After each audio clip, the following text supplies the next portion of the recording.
Hi, my name is Margot. I'm the director of Camp Kaufman with Girl Scouts of Greater New York, which serves the 5 boroughs of New York City.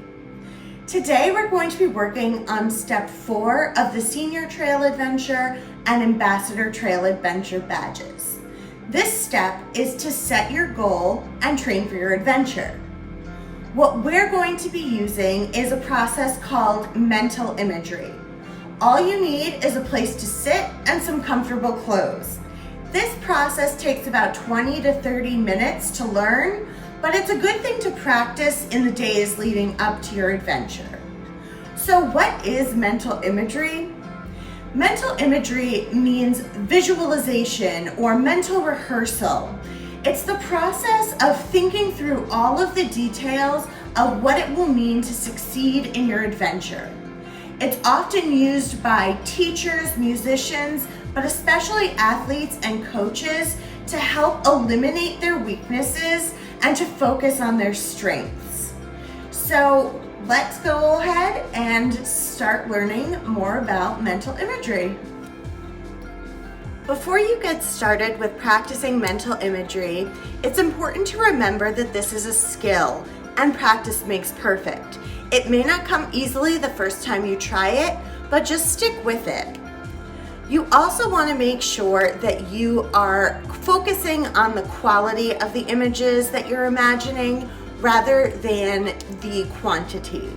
It's more important and more valuable to focus on getting one really high quality image than it is to get through an entire experience through your mental imagery. You also want to make sure that you're going into as much detail as possible when you're imagining a scene. Now we're ready to begin our mental imagery. The first step is to generate an image. Maybe you're standing at the bottom of a mountain you're about to hike, or you're at the trailhead of a trail you're about to run. It can be helpful to picture somewhere that you've been before. When you're pulling from past experiences, it can help make things more vivid. But that's okay if you haven't been anywhere like that before, you can just imagine from scratch. The first thing that you want to do after you've generated your image is to begin to focus on different elements. Try to describe in words exactly what it is you're experiencing. If you can't find the words for it, that probably means that your image isn't quite vivid enough. That's okay. Remember, it takes practice. You want to follow your imagery through to a logical ending point. That might mean the end of the trail that you're running or the summit of the mountain that you've just climbed. Once you're there, you're going to take some time to reflect on the quality of the images that you created. Think about what was missing, what was the clearest, what was easiest for you to come up with, and what was the hardest thing for you to think about? Then you're going to develop the image. So try going back, revisiting that same experience, and either focusing in more on those details that were easiest for you and really bringing them up to the highest quality that you possibly can, or to start adding in layers.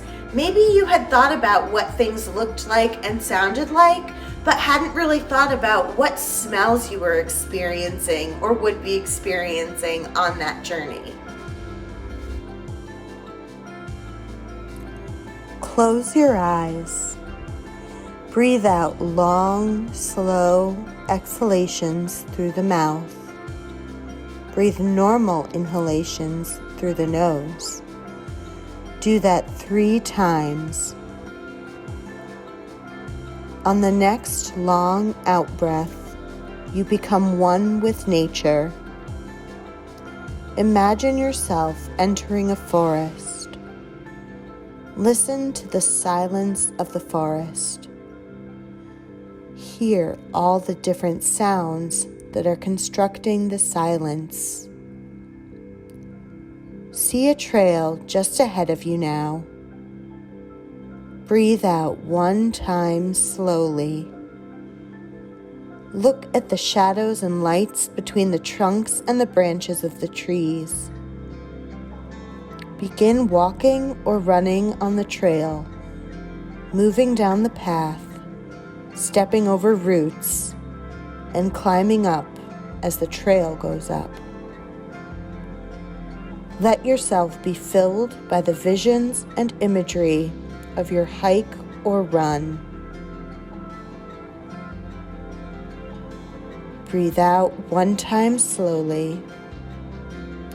Smell the different fragrances and listen to the sounds around you. Breathe out and open your eyes. Thank you for joining me today and learning more about mental imagery and how it can help prepare you to hit the trails. For more Girl Scout activities, please visit Girl Scouts at Home or reach out to your local council or Girl Scout leader. Thanks so much and have a great day.